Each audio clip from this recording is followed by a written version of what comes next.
Hello friends, good morning. Welcome back to my channel K K ব্লগের নতুন একটি ব্লগে সবাইকে অনেক ভালোবাসা।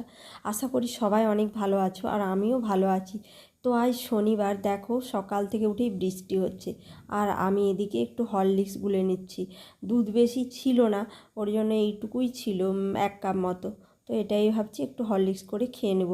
খেয়ে দিয়ে তাড়াহুড়ো করে যে তোমাদের দাদা কালকে রাত্রিতে যে 2টো মাছ এনেছিল, তারই একটা মাছ, মিরগার মাছটা বের করেছি ফ্রিজ থেকে, ডিপ ফ্রিজ থেকে। এটা কাটবো। কোনো দিন বন্ধুরা এত বড় মাছ এর আগে আমি কাটিনি।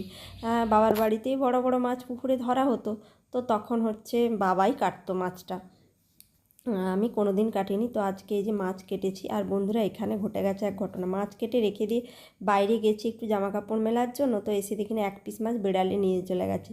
আর এদিকে আমার মাছে নুন হলুদও মাখানো হয়ে গেছে ভালো করে, কিন্তু বেজে গিয়েছে প্রায় 12টা এই মাছ কাটতে। আর এদিকে দেখো আমি ভাত বসিয়ে দিয়েছি আর এদিকে মাছ ভাজতেও বসিয়ে দিয়েছি। আর আমি ভাবছি এতক্ষণে মাছ ভাজা আর বিচের ভাজা আর ভাতে একটা আলু সেদ্ধ করতে দিয়েছি আর ঘি দিয়ে গরম গরম ভাত খাবো। আমার ভীষণ আলু সিদ্ধ মাছ দিয়ে, মাছ ভাজা দিয়ে ঘি দিয়ে ভাত খেতে বেশ ভালো লাগে। আর মনে পড়ে যায় স্কুল জীবনের কথাগুলো। স্কুল যখন যেতাম তাড়াহুড়ো করে মা সকাল সকাল আলু সিদ্ধ মাছ ভাজা ঘি ভাত করে দিত, আমার দিদুন করে দিত। সেই দিনগুলো খুব মিস করছি। আজ আমার দিদুন বিছানাতে পড়ে আছে আর এদিকে দেখো আমি স্নান টান করে ফ্রেশ হয়ে চলে আসছে। এদিকে রান্নাও করে নিয়েছি। ও বন্ধুরা সরি, একটু ঢ্যাঁড়সের পোস্ত করেছি আর একটু বীজ ভাজা, আর ওই যে বললাম মাছের ভাজা করব বলছিলাম, কিন্তু আর মাছের ভাজা করিনি, মাছের একটু কালিয়া করে নিয়েছি। তো করবনি বলতে বলতে করেই নিয়েছি সব কিছু। যেহেতু তোমাদের দাদাভাই এসে খাবে বললো, সেহেতু করতেই হলো।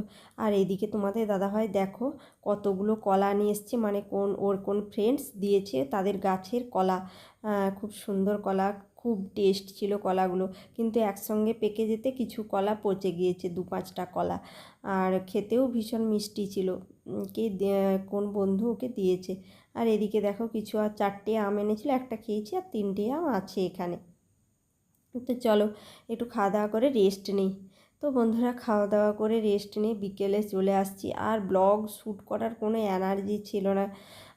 কেন বলছি, মানে বলছি তোমরাকে সবটাই পরে ব্লগের শেষে।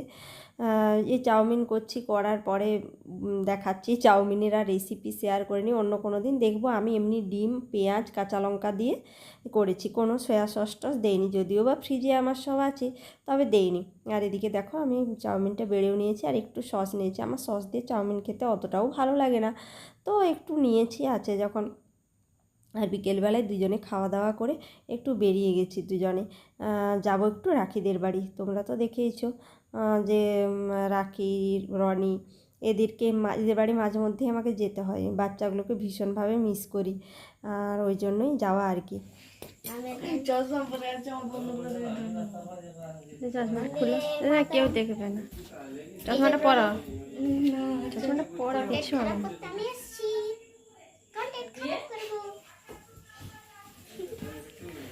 বলো বলো কি বলছিলে বলো।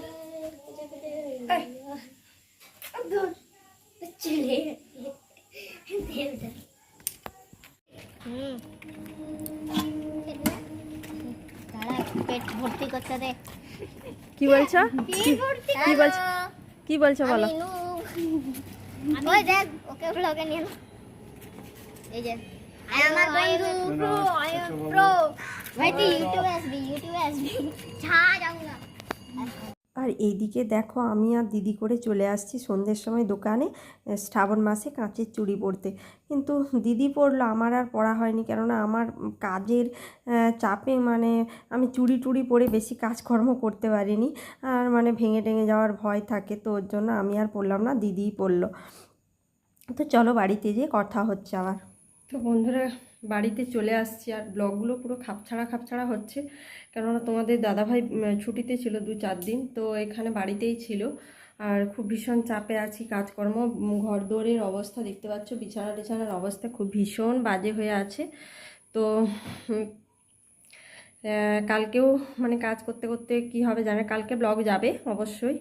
আর পরশু দিন আর আমি বাড়িতে চলে আসছি, টুকিটাকি কিছু কাজ ছিল, একটা ভিডিও শ্যুট ছিল একটা দোকানের, আর কিছু কিছু টুকিটাকি কাজ ছিল, ফোনের হেডফোনের একটা নেওয়ার ছিল, তো ওই জন্য আর প্রচুর তোমাদের দাদাভাইরা বাড়িতে থাকলে মানে তাড়াতাড়ি টাইমে টাইমে রান্না করে দিতে হয়, ওই জন্য আর ব্লগ শ্যুট করা হয়নি। তো আর ওবেলারই রান্না আছে, চিচিঙ্গা ভাজা আছে, নারকেল কোড়া দিয়ে কালো জিরে দিয়ে করেছিলাম, আর মাছের পেঁয়াজ আলু টমেটো দিয়ে পোস্ত আছে, আর ভাত আছে, তো ওইটা দিয়ে আমি খেয়ে নেবো এতক্ষণে। আর তোমাদের দাদাভাই মনে হয় রুটি খাবে, যদি বা আজকে আসে, নাও আসতে পারে।